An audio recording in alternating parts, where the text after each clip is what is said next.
Malam dalam keheningan.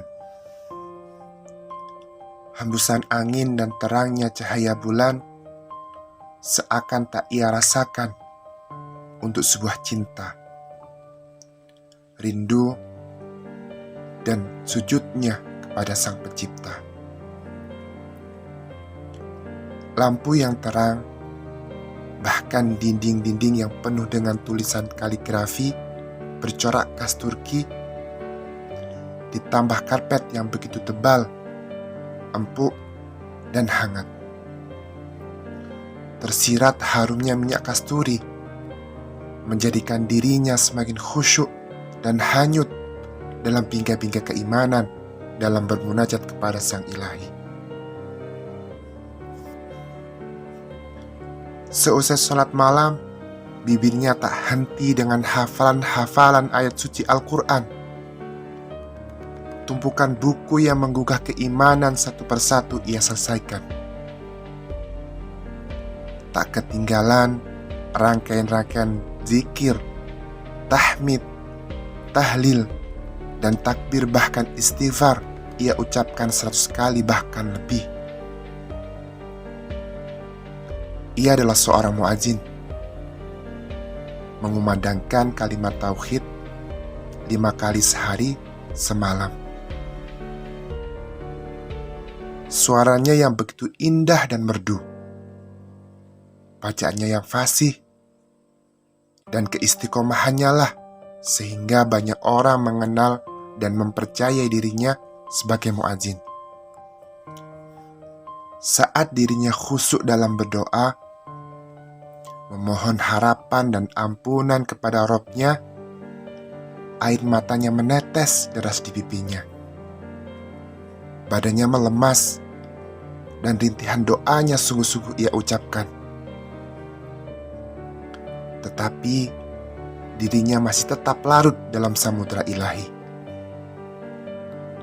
Lisannya masih berzikir berkomat kamit, mengucapkan istighfar dan istighfar. Seakan-akan ada peperangan hebat pada batinnya. Dengan rintihan doa, seakan dia berkomunikasi langsung kepada Robnya, mengungkapkan kegelisahan dan perasaan yang dialaminya. Ya Allah, sucikanlah jiwaku, anugerahkanlah padaku cahayamu, tetaplah diriku dengan pandangan kasih sayangmu, jangan palingkan wajahmu dariku. Jadikan engkau lebih aku cintai daripada selain engkau. Jadikan cintaku padamu dapat membingku pada ridhomu. Diri ini hanya pasrah kepadamu ya Allah. Engkaulah maha menetapkan, engkaulah maha meridhoi. Jadikan kerinduanku padamu sehingga mencegahku dari maksiat. Lagi-lagi tangisnya tak terbendung seusai dia bermunajat kepada kekasih ilahi. Waktu sudah menunjukkan pukul 3, pertanda gema azan sepertiga malam terakhir akan segera dikumandangkan. Dirinya mulai tersadar, mengusap air matanya, kemudian merapikan mushaf yang telah ia baca. Rasa gemetar, lemas, dengan nafas yang terdengar lebih berat, serta kaki yang harus lebih kuat untuk menopang tubuhnya. Perlahan ia bangkit dan mengayunkan langkah kakinya, sembari mengokohkan niat dalam hati yang tak pernah roboh meskipun diterjang kerasnya lautan tajam.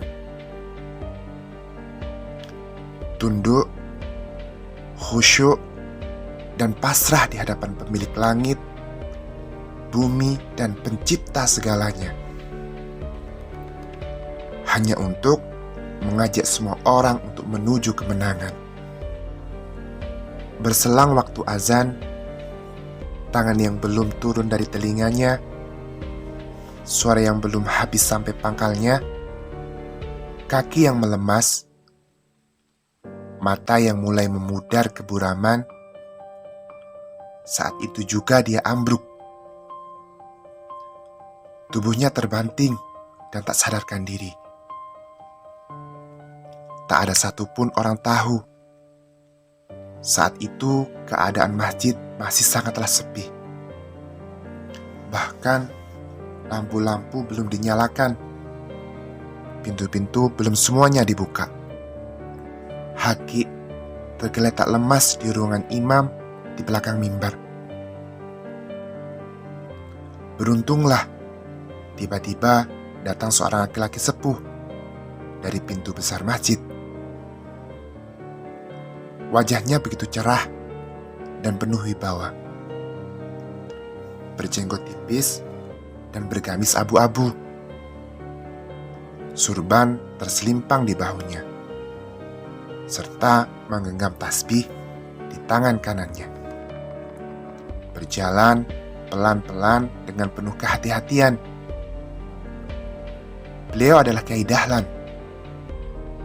Kyai sepuh yang karismatik, yang lembut dalam bertutur kata, namun tegas dalam menyampaikan kebenaran, serta mempunyai semangat juang yang tinggi dalam berdakwah. Meskipun usia beliau sangatlah tua, namun semangatnya tak pernah padam. Saat masuk ke dalam masjid, satu persatu lampu ia nyalakan.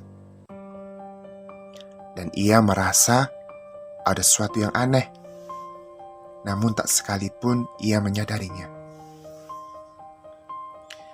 Kyai Dahlan berjalan menuju tempat imam untuk melaksanakan sholat sunnah. Saat itu, Kyai Dahlan terhenyak kaget ketika matanya tertuju pada seorang pemuda yang tergeletak di belakang mimbar. Kyai Dahlan menghampirinya. Ternyata pemuda itu adalah Haki. Pemuda yang sangat zuhud, yang hijrah meninggalkan kampung halamannya demi mengabdi di sebuah masjid, serta jauh dari keluarga dan saudaranya.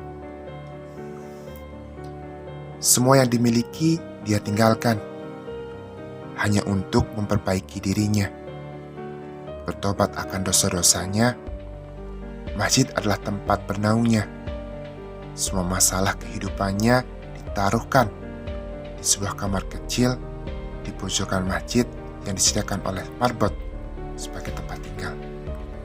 Astagfirullahaladzim, astagfirullahaladzim, astagfirullahaladzim.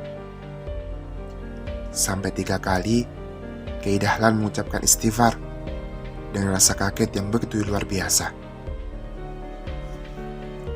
Sampai 3 kali Kyai Dahlan mengucapkan istighfar dengan rasa kaget yang begitu luar biasa. Kyai Dahlan menepuk pipi kiri dan kanan, berupaya agar dia tersadar. Namun, masih tetap diam. Lalu, Kyai Dahlan mencoba meraba tangan kanannya untuk merasakan denyut nadinya. Jantungnya berdetak, tapi sangatlah lemah. Saat itu juga, Kyai Dahlan berlari keluar untuk mencari bantuan, berharap ada orang yang bisa membantunya. Berjalan mondar-mandir di depan teras masjid, namun tak satu pun orang dilihatnya. Lalu beliau melihat jam dinding. Saat itu sudah menunjukkan pukul 4:04, bertanda gema azan subuh akan segera dikumandangkan. Azan kedua setelah azan pertama sholat malam tadi. Berharap semoga ada yang datang membantunya. Tiba-tiba nampak dari kejauhan seorang pemuda bersongkok hitam, berbaju kuku putih dan memakai sarung berlari menuju Kyai Dahlan.